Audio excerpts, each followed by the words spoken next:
So what Doug and I are going to do this month is just take a hard look at the big blind. The big blind is one of, if not the most important position at the table. You already have a full chip invested. You close the action pre-flop, and you're going to play more hands in this position than any other.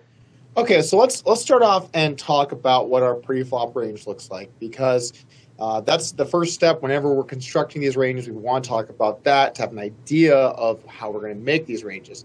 So we're facing an under-the-gun 3x in a game that will have a lot of rake at these stakes. So we're going to have pretty close to as tight of a pre-flop range as we're really going to be getting here in the big blind, which means that we're going to be playing most of our offsuit broadways, but might even be folding some of the ones like Jack 10 or Queen 10.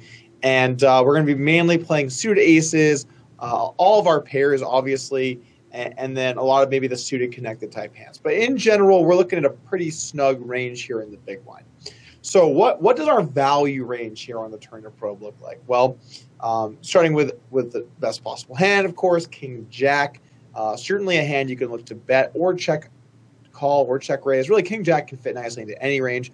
But after King Jack, we're going to have some ace queens. We're going to have ace 10. We're going to have sixes. And then we're even going to have some aces that are going to be strong enough to value bet twice. Hands like ace jack. Maybe a hand like ace 9, although we're starting to get a little bit on the thin side. So in general here, we're going to be betting when we have a strong ace or better, which isn't too many hands because we are going to be through betting pre-flop with ace queen suited, aces, and queens. But we can have king jack 10-10, ace queen ace 10, and 6-6 as well as ace 6, and then maybe even a few hands. Well, no, actually we're not going to have queen 6 suited because it's just such a big size praise. So we do have a nice range of value bets, although not too many hands. And now we're going to start to think about what hands do we want to be bluffing with. Now I want to make sure that this is clear, because this is a problem that I think a lot of players have. When we're looking at probing, the first thing we think about is our showdown value. The second thing we think about is our equity. And the third thing we think about is our removal. And they're kind of in that order. Well, I would say I like over bluffing on the flop here. I think 2s, 3s, and 4s is fine. And the reason we're picking them because it's ambiguous as to whether or not we can call or whether or not we can call. It's like between call or fold. But I like raising. Not impossible. Your opponent has ace high and you win in a weird showdown.